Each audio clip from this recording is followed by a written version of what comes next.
Hello दोस्तों, मेरा नाम है प्राजिता और आपका evidyarthi.in और अप्पू की पाठशाला में बहुत बहुत स्वागत है।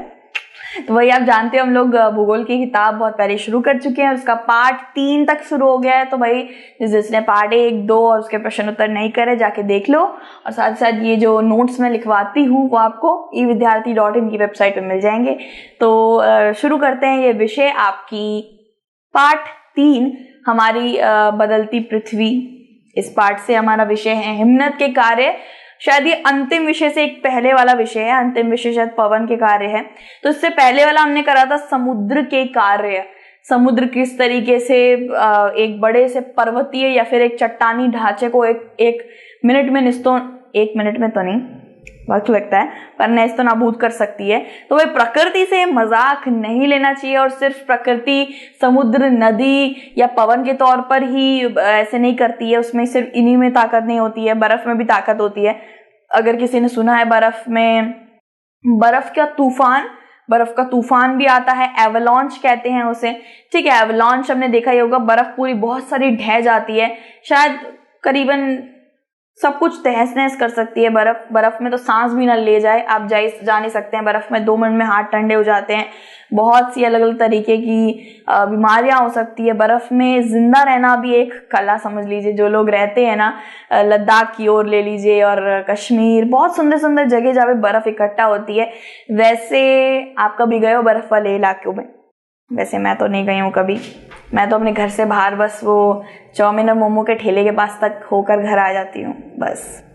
चलिए वो छोड़िए, आप कभी जाना अगर आप नहीं गए हो तो। वह बर्फ की नदी है जो बुलडोजिंग मिट्टी और पत्थरों द्वारा भी परिदृश्य को नष्ट कर देती है।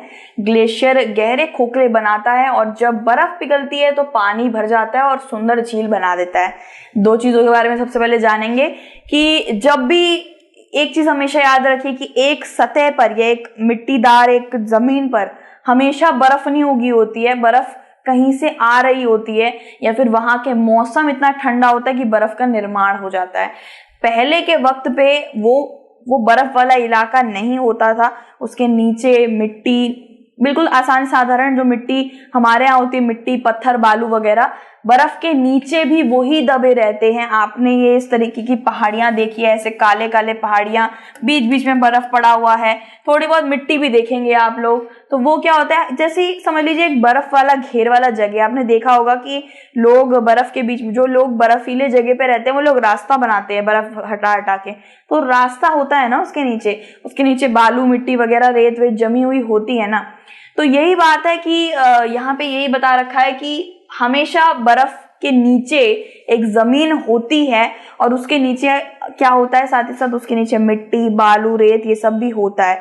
वो मिट्टी, बालू, रेत, कभी कभार बर्फ का जब भी तूफान वगैरह है, कुछ भी से आता है, ढलान वगैरह आ जाती है, बर्फ बहुत ज्यादा गिर जाता है कहीं और, तो वो मिट्टी, बालू, रेत भी साथ में ले जाता है, फिर वो कहीं और जाके उसे जमा कर देता है। जैसे इस वाले छवि में देखिए, यहाँ पे आपको बर्फ हर जगह दिख रही होगी, लेकिन बीच बीच में ये काला काला मंजर भी दिख रहा होगा।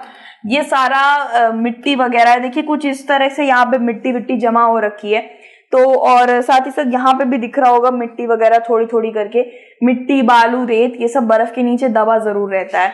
ठीक है, तो बर्फ की नदी कैसे बनती है वो मैं आपको समझाती हूँ।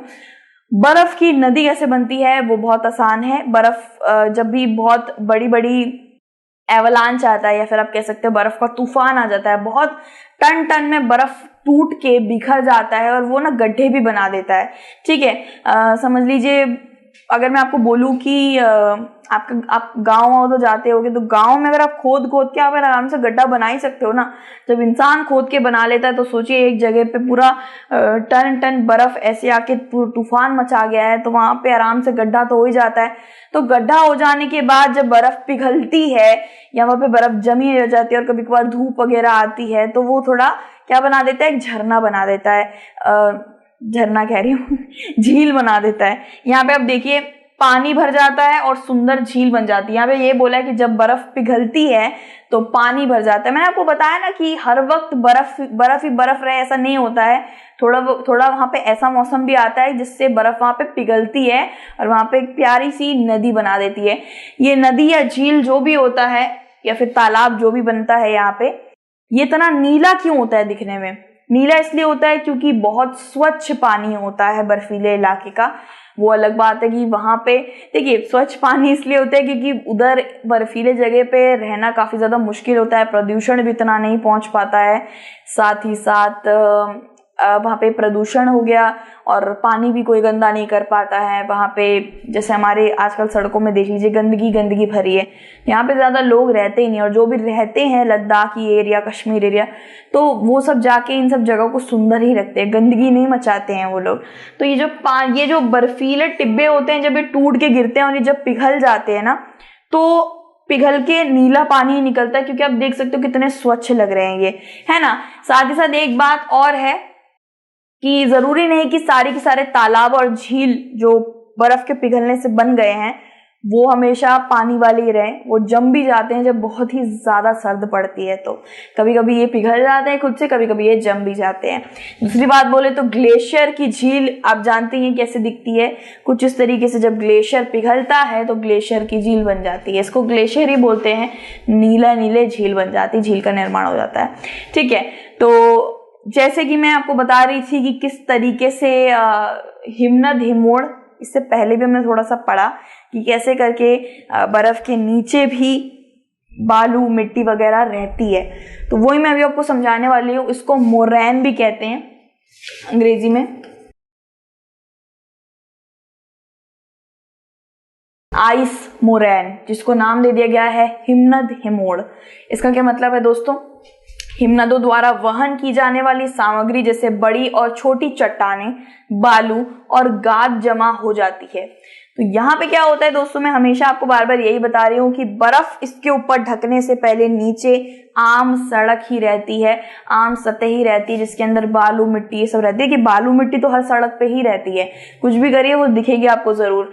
तो क्या होता है, ये जो आपको दिख रही है ना ये रेखाएं, ये सब, इसी को मोरैन बोला जाता है। ये देखिए कुछ इस तरीके से यहाँ पे जो आपको जितना भी काला काला जगह दिख रहा है सब मोरैन है, हिमनद हिमोड़ है, ठीक है। तो बर्फ वाले किसी भी इलाके में चली जाइए आपको ये दिखेगा जरूर कि वो पूरा का पूरा बर्फ से ढका हुआ नहीं होगा, ऐसी काली काली परतें और सड़कें वहां पे जरूर बनी होगी। और वो कैसे बनती है, जब बर्फ ढह जाती है, बर्फ के अंदर भी बालू मिट्टी रहती है, बर्फ यहाँ पे समझ लीजिए यहाँ पे बालू मिट्टी इकट्ठा हो रखी है, तो बर्फ का यहाँ पे बर्फ यहाँ से ढहते हुए आ रही, तो इस बालू मिट्टी को भी ढह ढह के फिर वो यहाँ पे छोड़ देती है, तो यहाँ पे सारा का सारा हिमनद हिमोड़ इकट्ठा हो गया है, ठीक है। जैसे हमने पढ़ा था ना वो क्या कहते हैं आपका पत्थर टूटने वाला, अपक्षय और अपर्दन, है ना, वो पढ़ा था ना। उसके अंदर क्या था कि कैसे करके एक चट्टान टूटती है, टूट के फिर अपर्दन होता है, मतलब कि पानी, हवा, बर्फ कैसे करके उसको बहा के ले जाती है और कहीं और जाके एक अलग से सतह कुछ और बना देती है वो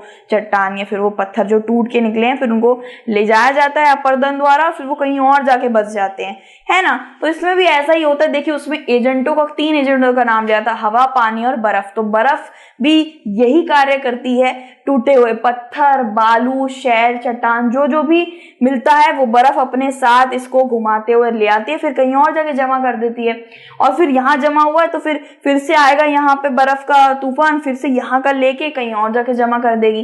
क्या चीज? बालू, मिट्टी, गाद वगैरह ये सब, ठीक है, ये काला काला।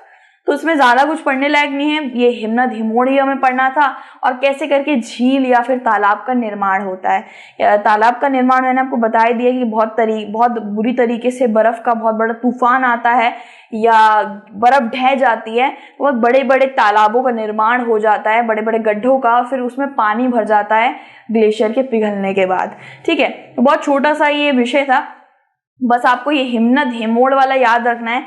हिमोड़ कुछ नहीं है, बस बर्फ जब ढह जाती है तो वो अपने साथ बालू, मिट्टी, कंकड़, पत्थर जो भी होता है काला काला ये सब ले आती है। आपको इतना काला इसलिए दिख रहा है क्योंकि इसके आसपास सिर्फ सफेद है। अगर ये काला काला आपको हमारी साधारण सड़क पे दिखता तो ये आपको थोड़ा सा ब्राउन कलर में दिखता, लेकिन ये सफेद चीज के पास काला काला है, तो इसलिए ये इतना ज्यादा काला लग रहा है। जैसे मैंने अभी काला कुर्ता पहना हुआ है तो मैं ज्यादा, शायद मेरा आपको रंग ज्यादा उभरा हुआ लग रहा होगा, ज़्यादा सफ़ेद लग रहा होगा। वहीं पे मैं यहाँ पे भूरे रंग का कुर्ता पहनूं, ब्राउन कलर का, तो शायद मेरा रंग इतना ज़्यादा नहीं उभर के आएगा। तो इसीलिए आपको ये ज़्यादा काला लग रहा है क्योंकि पास में सफ़ेद रंग है, कहते हैं ना कॉन्ट्रास्ट। तो हिम्मत हिमोड़ मुझे लगता है आपको समझ आ ही गया होगा कि जब भी बालू, मिट्टी वगैरह, रेत वगैरह ये कहीं और होती है तो बर्फ़ के साथ ये चलते चलते ढहते ढहते यहाँ जमा हो जाती है, इधर उधर जमा हो गई है, देख सकते हो।